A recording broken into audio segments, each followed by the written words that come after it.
Hello, beautiful friends. I am Laurel Bleadon-Maffei with Illuminating Souls, welcoming you to this episode of Sleepy Bedtime Blessings, a podcast designed to help you rest, relax, and fall asleep, all while deepening in your connection with your beautiful team of angels who love you so. If we're meeting for the first time, I am an angelic practitioner, a spiritual teacher, and an encourager of souls. And it is truly a blessing to welcome you here right now. In my waking hours, I facilitate angel sessions and soul mentoring and a variety of classes. And there are lots of ways that we can connect. And you can find out more at my website, illuminatingsouls.com, or visit me on my Facebook page of the same name. But for now, I am here to help you rest. As I have shared with you before, I am someone who listens to sleep podcasts. I discovered them, I believe, somewhere around 2015, although I can't quite remember. But I was away at an event, and there are lots of ambient voices in the place I was staying. And I had heard about the sleep podcast called Sleep With Me. And I couldn't get to sleep. And so I thought, you know what? I'm going to give this a try. I wonder what'll happen. And it gave me a place to focus my consciousness so that I didn't have to pay attention with what was happening outside of my room. And it worked. And ever since then, I have been listening to sleep podcasts. And I love the genre so much that I have created this for you. So right now, our audience is still small. And in all likelihood, we may already know each other. And if we do, you already have a sense on my style of things, yes, and that I work with the angels, and that there's usually joy and love wrapped up in whatever I do, and I love getting a chance to support you. And this may be one of the first times you have even heard of a sleep podcast or are listening to one. And if that's the case, here are my suggestions for you. Get comfortable. I find that it helps me if I turn the volume down low. So if I'm listening to an audiobook during the daytime or a podcast during the day, I might have the volume up because I really want to hear everything that is being said. But with the sleep podcast, you have permission to drift away. I know this sounds odd to be producing content that you may not actually listen all the way through to, but part of the magic I have found with sleep podcasts is they just give us that ambient background chatter that is engaging enough to help our consciousness to begin to let go so that we can go to sleep, but also not so engaging that we can't sleep through it. So I hereby promise to keep you both amused and bored, if that's possible. And there will be angels because there are always angels in whatever I do. And I love that you're here. I feel absolutely honored and blessed to get to have this time together. Some of you may have heard me share this before. I have a lot of different ways of accessing my guidance when it comes to my soul's path and my work, which isn't really work. I love what I do. I love what I do. It's the most awesome thing ever. I love getting to do angel sessions for you. I get to facilitate awesome classes.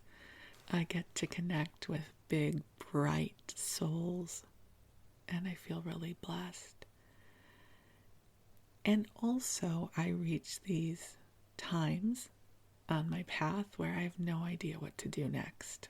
Maybe I'm feeling uninspired or tired, or maybe I just tried something that didn't work.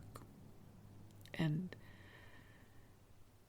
just in terms of pulling the curtain back from being self-employed, it is not uncommon to receive what feels like a divine download and then introduce it to the world and it falls flat.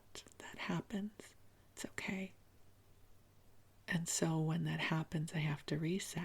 I choose to reset. My husband loves to remind me that whenever I say I have to shift it to I choose.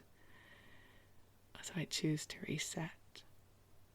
And one of the ways I reset is I ask the simplest of questions. I say, how can I show up and love my people right now? How can I love my people? And every time I ask that question, I drop right into my heart. And being of loving service is one of my drivers in life. I love it. I'll show up for it. And so this podcast is born of that desire. How can I show up and love you? How can I share love with you? How can I share the love of the angels with you? Listening to a podcast as you're falling asleep is deeply intimate. At least it is for me. I put my earbuds in, and it's this intimate, sacred space that I travel to as I drift off to sleep. So I am here to help you drift off to sleep with love, with a loving, friendly voice, keeping you company, with the vibration and the energy of the angels to wrap you up and take good care of you. And then I also weave in a story. So I invite you to cozy on up and snuggle on in.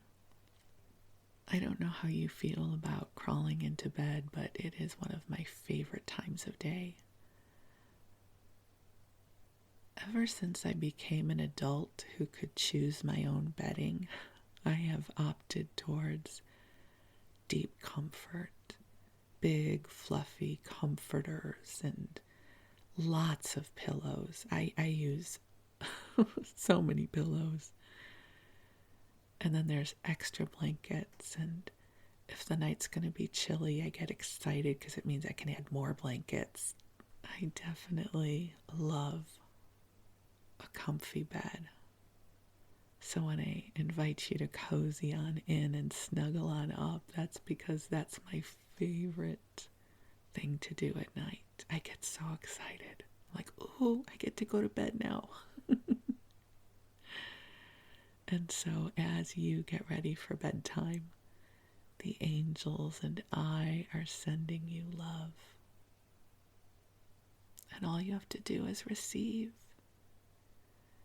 And I'm going to go ahead and call in the angels, even though they are already here. I always love to give an intentional invitation so that you know they are here as well, and maybe even you will be able to feel or sense or even imagine them being here with you. So let's take a nice deep breath in together. and release as we call ourselves forward into the heart of God. And beautiful angels on high, we invite you to join us here. We rise up in gratitude for the opportunity to be in sacred circle with you now. And we feel your gratitude for the opportunity to be present with us as well. Angels, I ask that you help clear our energy fields of anything that does not belong to us, helping to clear out any old debris, any old patterns that feel constraining or too small that we no longer need to embody. May these be lifted through grace up into the highest realms where they can be transformed into light, to bring to each one of us waves of divine love, waves of compassion, healing, understanding, and light. And angels, I ask that you plant seeds of inspiration for each of the beloveds who are here with us now. Please pave our way with grace, with serendipity, with magic, and with miracles. And dear ones, just take some more deep breaths in, allowing a wave of relaxation and love to pour through and over your body. And just breathe as the angels fill the room you are in with a beautiful, soft, pink light that is going to bring to you healing and love and waves of relaxation. And this light will also be of loving service to others who might be in your heart right now. This love grows exponentially, and so it's easily sent to those you love. And you don't have to do the sending. The angels will send it on your behalf. Just let this love ripple. And breathe.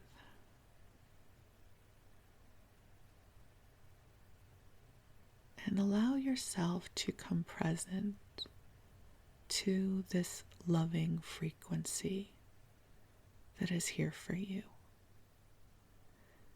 This form of love is far beyond what we often generate in our human hearts. This love is profoundly expansive.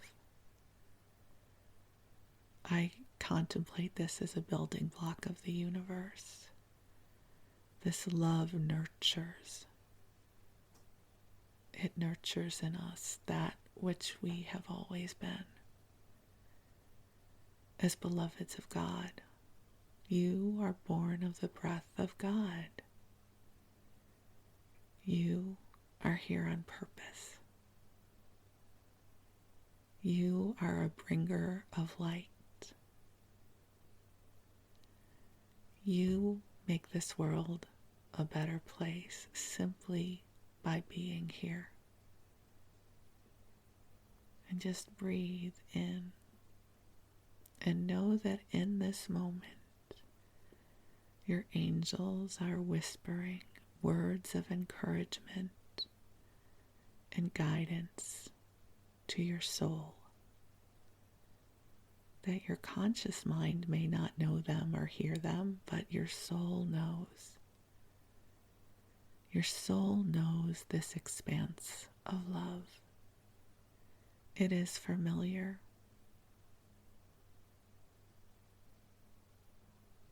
And it is deeply meaningful to be recognized in this wave of light. So just soak it in and let it be so. I will say to you that while the angels were coming in and as I was preparing to record this episode, I was aware of the flow of energy this week. There's something about today that has been profoundly beautiful. The weather has been gorgeous here in Northern California, where I live. But I've also been feeling profound tenderness that is not mine. There's a lot happening in the world right now, and it can feel hard to focus. This isn't about giving yourself a pep talk, but it is about coming into the energies that support you. You can perhaps think of this podcast as an energetic car wash, yes? An energetic cleansing station for your energy field, where we can help clear off any of the dust or debris that got picked up during the day, to help restore you to your authentic connection with source energy. There's something about plugging right into source energy that clears the way for the brightness of our spirits to come online.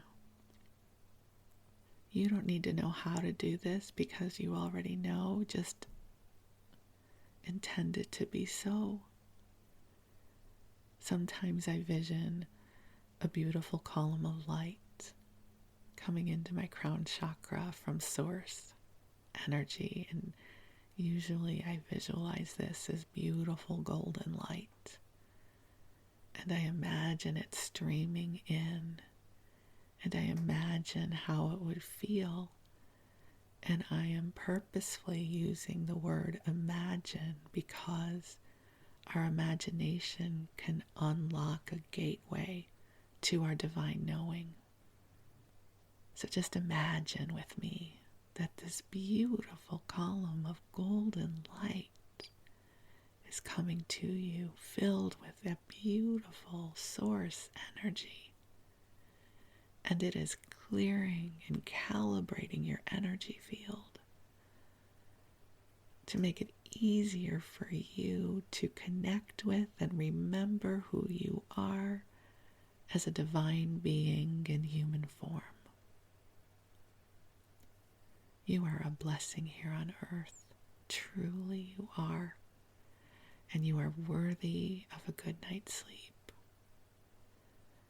So the angels and I invite you to drift off. And while you do, I'm going to tell you a story. This episode is going to run about an hour, so you have plenty of time. I'll do my best to keep you both amused and bored. So that if you miss any of this, you're not missing anything. But also if you happen to be awake, I'll keep you entertained. So one more breath in, dear ones, and you go ahead and drift into the beautiful mystery of sleep. The angels will be taking care of you, and we will begin tonight's adventure. So tonight, I thought we could go into the Wayback Machine. I'm finding that I am really enjoying sharing reflections of life with you. And tonight, we're going to explore the early days of the internet and of personal computing. Because I suspect that most of you who are listening right now are likely old enough to remember life before computers, personal computers, and the internet. So this may be a walk down memory lane for you.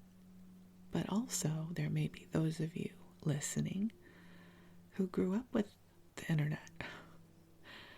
And maybe this will be a fanciful tale of what it was like before we had access to Google and a computer in the home. So I'm going to ramble for a while and just share some of my personal reflections with you. I have this fantasy that someone might find this 50 years from now or 100 years from now. I don't know why somebody would, but maybe, who knows what people will be doing by then. I definitely won't be here anymore. But, so if you're listening from the future, hello. I'm so sorry we have left you with so much to clean up, but I'm glad you're here too. So, I'm going to start with sharing with you about how I first had an experience with, I guess we'll call it a personal computer. So it was probably about 1986 or 87 when I was working at the Samuel Goldwyn Company. And they installed a word processor. Now, back in the day, this was a whole machine. It had a screen and a big machine that went with it, and basically it was just a word processor. So it was what you would normally have done on a typewriter, you could put into this machine and make corrections, and it would save a document. And they had it placed near my desk. Not that I was the only one using it, but there just happened to be an empty desk near mine. And so people would come and use it. We all shared one, and we shared one word processor. And that was my first experience with what might be considered a personal computer. That was really all they did back then in the world that I lived in. They may have done other things in universities and things, but in the regular corporate world, that was how they worked. And it should also be said that it was right around this time that fax machines were invented. Prior to that, you would send a telex, which was, I won't go into what a telex was, but faxes were just being invented on that awful thermal paper that would fade after 6 months. If you don't know what I'm talking about, it's okay. We'll just keep going on. We'll keep going. So that was my first experience with a computer that I would use. Everything else back then was written, so I was responsible for putting together schedules for television stations and things, and I did all of that manually. I had giant ledgers and spreadsheets, and I would type things up. So that word processor was my first experience.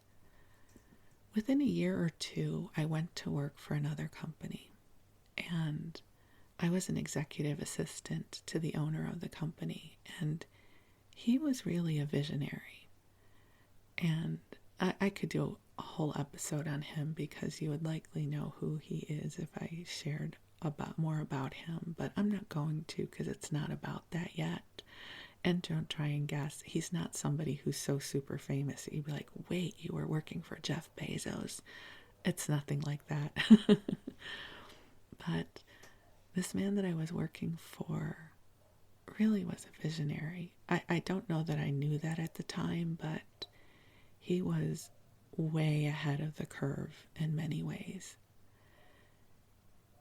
And one of the things that he was ahead of the curve on was personal computing. So as his assistant, I had a computer at my desk.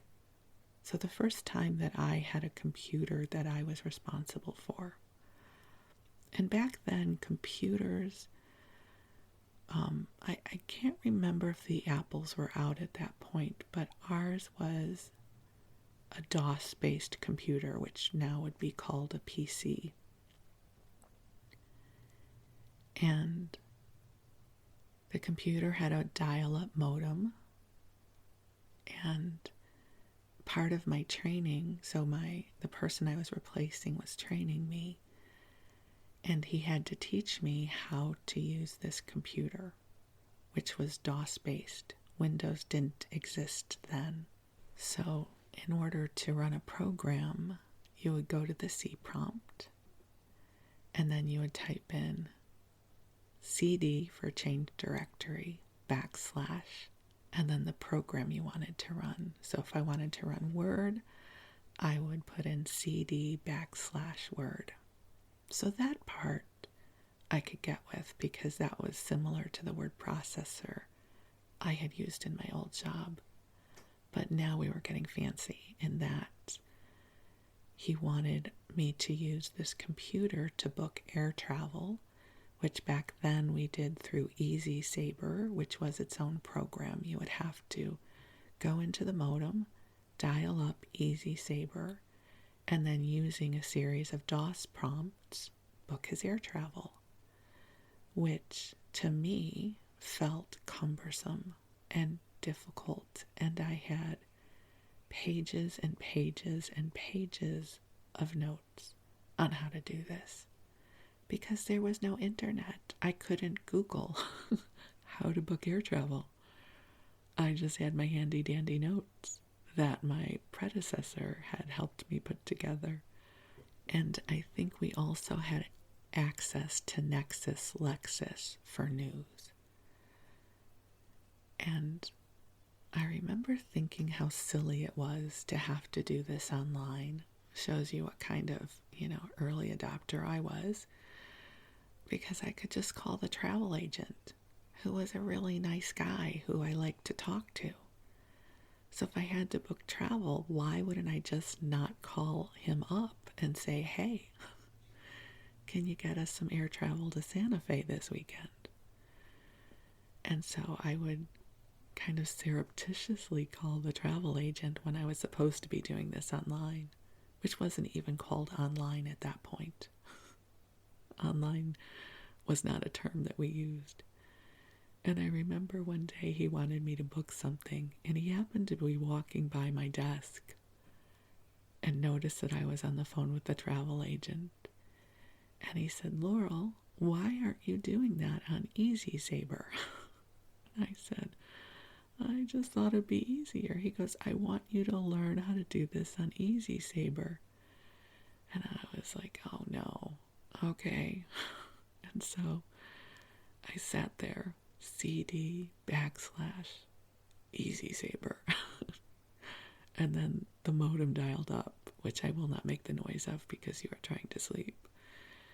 And I figured out how to do it. So that was my first entree into doing something over a modem, was working for this person and having my own personal computer that my phone is probably 10 times more powerful than these days. But back then that was the groovy thing we could do.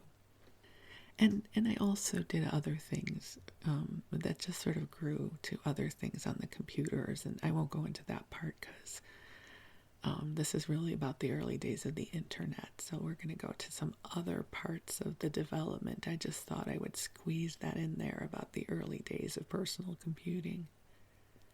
So now we're going to skip forward to 1994 or 1995.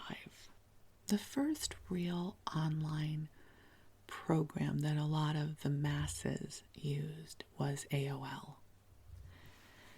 I don't know how many of you remember the days where every magazine you picked up had an AOL disc that would fall out of it.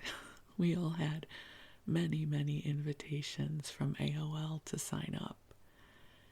And if you ever watched the movie You've Got Mail, it is around the time of AOL at its glory days. And the thing was I did not yet have my own computer, so I couldn't really sign up for AOL. But then I received a small inheritance from a dear aunt, and I was able to fund getting my first laptop. I was living in New York at the time, and I went to one of those, camera electronic stores in New York to purchase a laptop. I think the laptop cost about $2,500, which was a lot of money back then. And didn't do much. Again, I think my phone is 100 times more powerful than that laptop was, but I had a laptop, which was super cool. So I brought it home, and it needed a dial-up modem, so I could only either be on my phone talking, or I could be online with my computer, but I couldn't do both because cell phones at that time were very expensive per minute. So I had a landline. That was it. So I brought my computer home. So again, I think it's around 1995. And I love television. So if you know, if you heard my past episode, I went over some 1970s television shows, and you will know that I love TV. So here I was with my love of television, and now I have this laptop computer. The thing to remember about the time before personal computing and the internet was how differently our minds worked and research worked. So if you wanted to find a new chocolate chip cookie recipe, you would look up different cookbooks. So you might go to the library and go into the card catalog and look up different cookie recipes, or there might be one published in the newspaper. And so even when it came to personal computing and AOL and what would then become the web, you couldn't just look up on the computer how to do something. So it was not uncommon in the early days to purchase books and directories that would tell you about these different chat rooms, how to access something through AOL, and when the web came online, to purchase these big directories that would list different websites you could go to for research. It seems so crazy now, but that's what things were like back then. So when I got my computer, the World Wide Web, we used all three words, was just coming online. I think Netscape was the first web browser. I think that's correct. This isn't a history lesson, so if I'm getting it wrong, forgive me. And I figured out how to get the World Wide Web installed on my computer. And most people hadn't seen it yet. They did not have it. And so between that and learning about chat rooms and AOL, I was so excited. So 95, it's 1995. And there's a few television shows that I love. One was Chicago Hope. Now, most of you are not going to remember this show because Chicago Hope had the misfortune of premiering opposite at the same time as ER. So two medical dramas set in Chicago, and ER, of course, became a massive hit. Chicago Hope was awesome. It had Mandy Patinkin, Adam Arkin, Hector Elizondo. It was such a good show, and I loved it. And at this time, I'm also loving Mandy Patinkin, Princess Bride, and his CDs. So I find my way to a Chicago Hope chat room. So again, remember, a very small percentage of people are online at this point, not like it is now. And so every episode, we would wind up getting online and talking about the episode and talking about Chicago Hope. And I felt like I had found home. There were other people that I could talk about Chicago Hope with. I was so excited. And the producers would sometimes come into the chat room with us. This was not something formal that their publicists had put together. Again, this was the super early days of early adopters who just would find their way together. And one day, this is just a cute story I want to share with you. One evening, I'm in the chat room, and the producers come in, and they go, Mandy Patinkin is in here with us. He's reading your comments. And of course, we're like, no way. We were all so excited. And they said, how do we know it's him? And Mandy Patinkin writes in, give me your phone numbers. I'll call a few of you. And so all of these digits start flowing across the screen. And I couldn't share mine because, remember, I had to be online on my landline. He couldn't get a phone call while I was online. But within a few minutes, people started coming back into our chat room going, oh my God, it's him.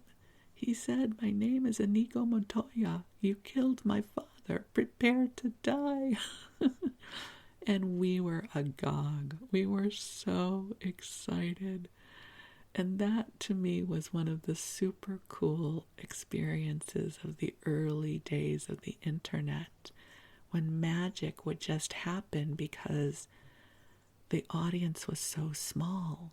You know, things are very different now in terms of being able to connect with people, but back then that was really magical. And another really cool thing that happened is I loved soap operas. I watched the whole ABC lineup, All My Children, One Life to Live, General Hospital. And I really loved One Life to Live at that point. And again, I found my way to a One Life to Live chat room. And it turns out that it was frequented by a couple of the cameramen from One Life to Live.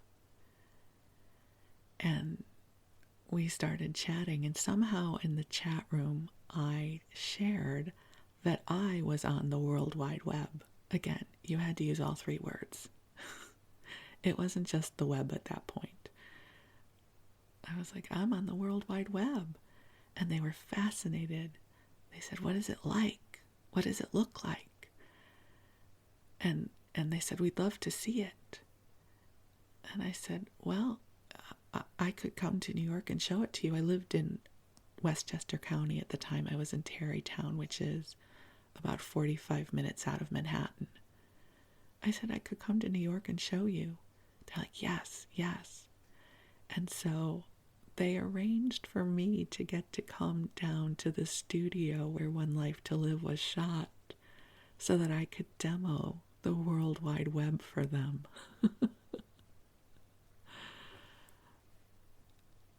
It couldn't have gotten better than that at that moment. I was beside myself with excitement. I was thrilled. I was going to get to go to the One Life to Live studio and see where it was filmed. And then I was going to get to share the World Wide Web with them. And I did, and it was super cool. And I don't know, it was one of those moments, you know, I was still young then, and it made me feel so important. It just made me feel magical and special that somehow I had manifested this, even if I didn't know what manifesting was at that point, that something super cool and magical had happened because I knew how to access the World Wide Web. And I don't have any really good stories after that. Like, I became best friends with all the actors. So there's no great follow-up other than that was a whole magical moment. And the other thing that I often talk about was we had never experienced anything like the World Wide Web before. Before it, again, research was linear. So if I wanted to learn about an event or find a recipe, we would think in almost 2D, right? So I might look up an article and read it, but I would go to the library for that, or we all had, we had the World Book Encyclopedia, right? You might have had an encyclopedia at home, either the Encyclopedia Britannica or the World Book, and it would get updated once a year. And so research was very, very different before the internet.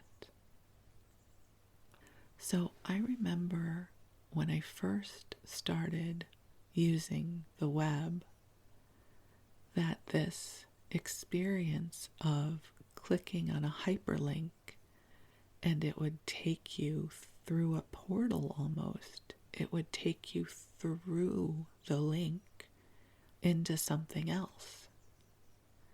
And it was a radically different way of thinking.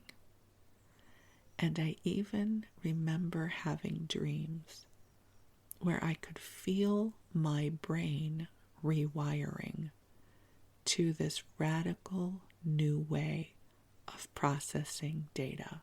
Before that, I was a library girl, right? You go to the library to research something.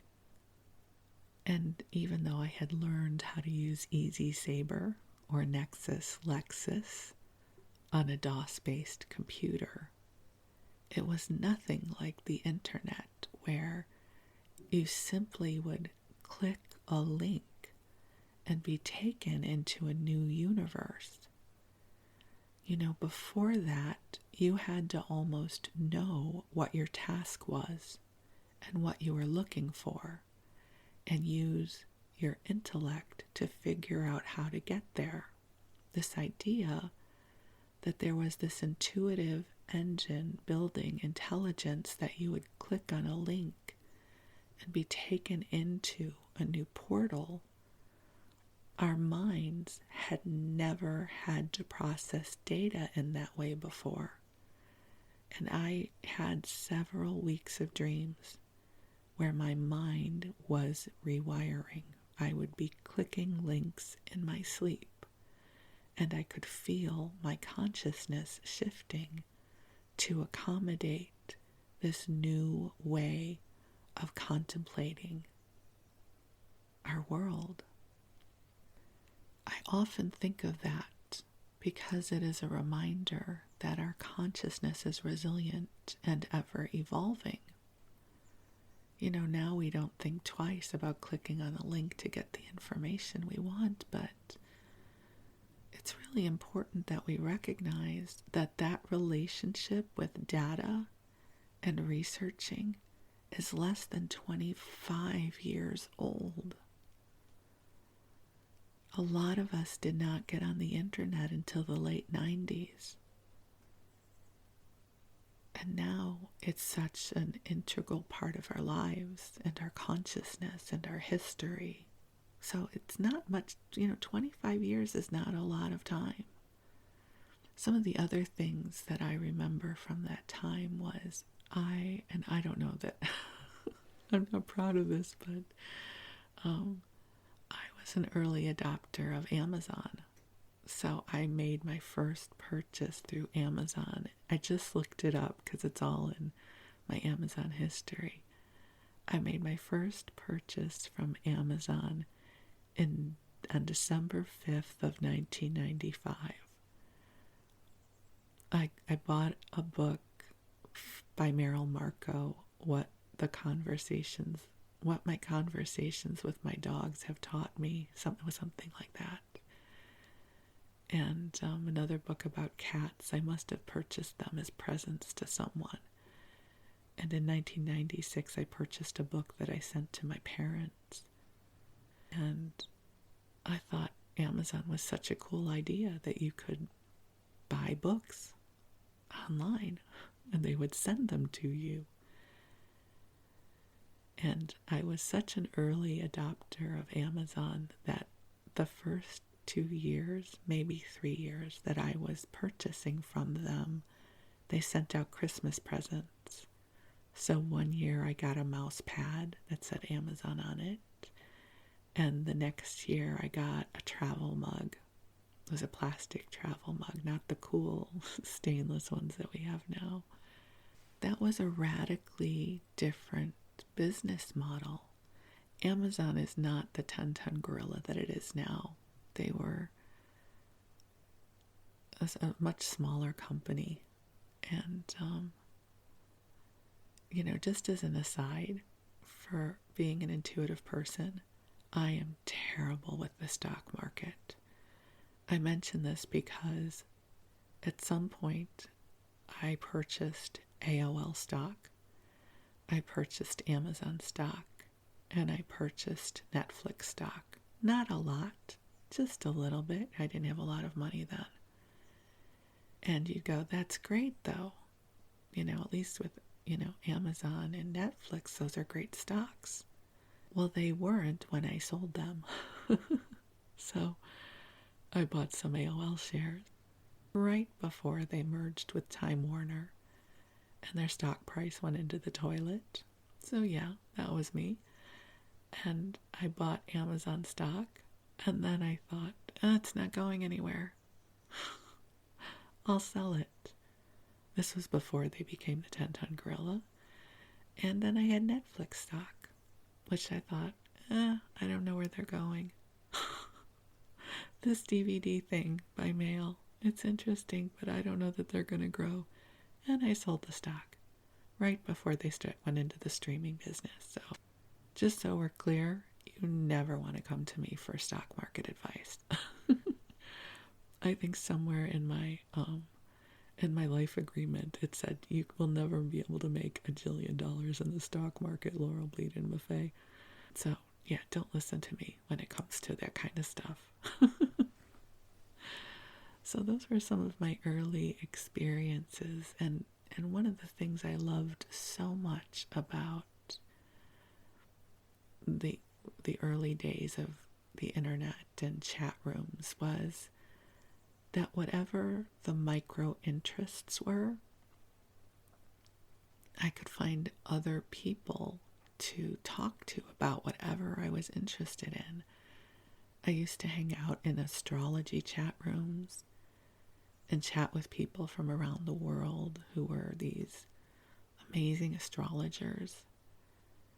It's like whatever I was interested in, I could find other people to talk to about it.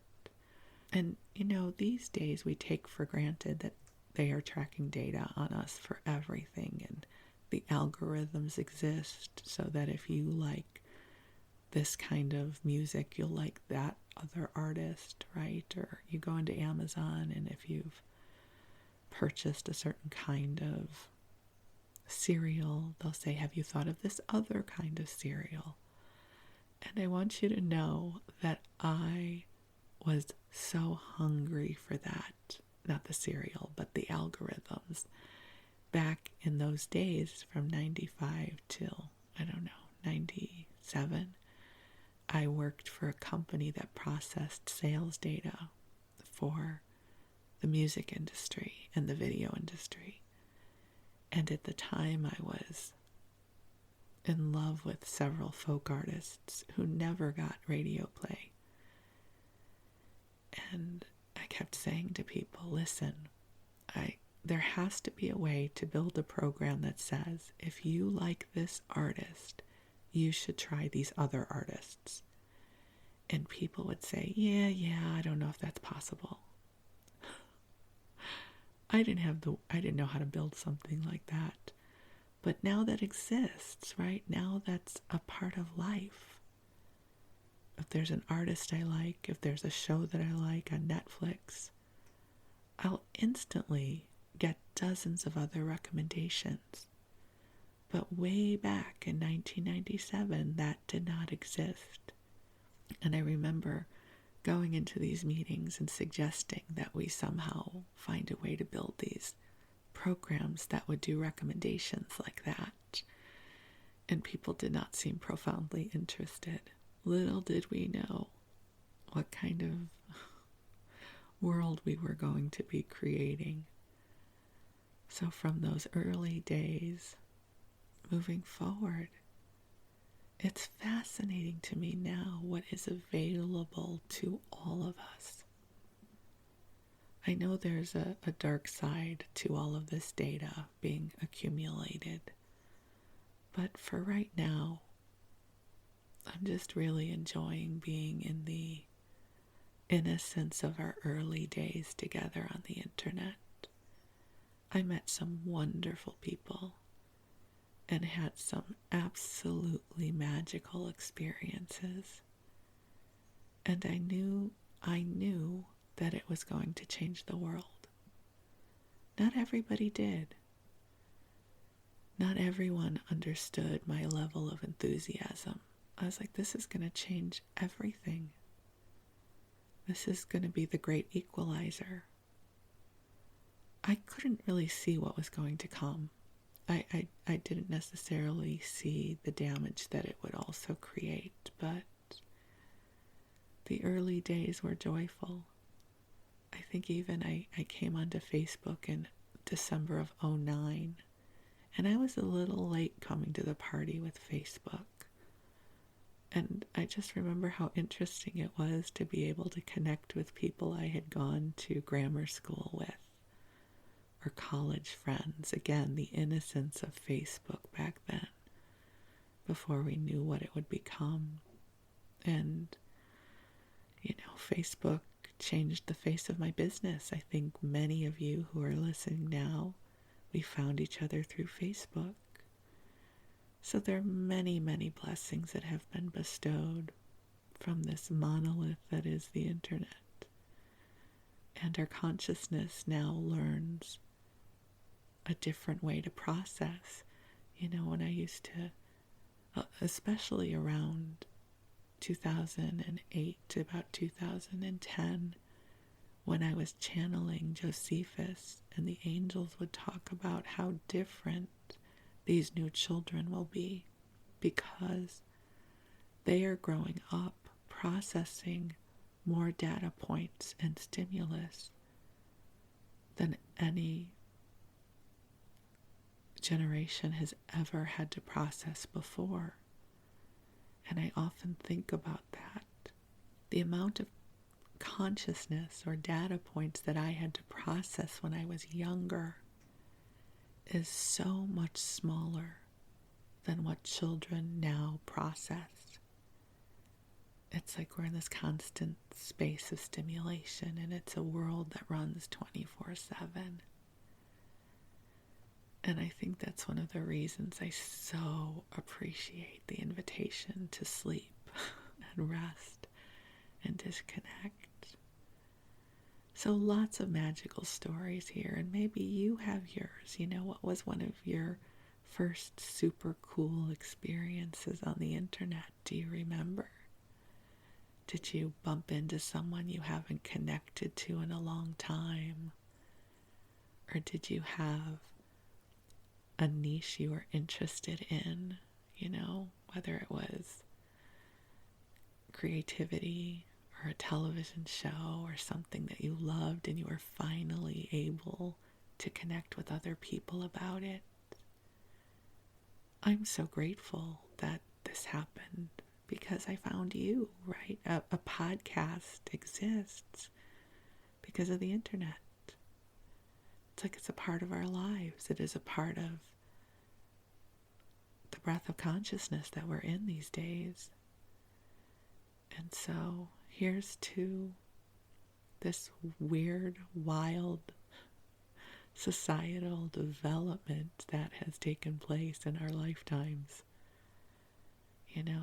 I would imagine for many of you, you also remember the world before the internet. Yes.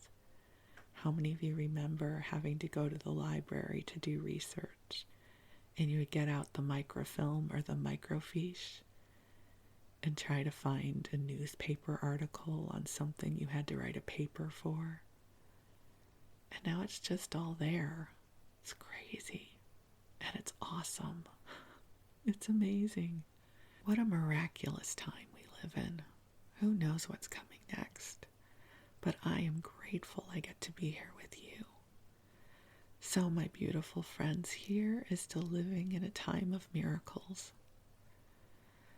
where we are helping to evolve consciousness.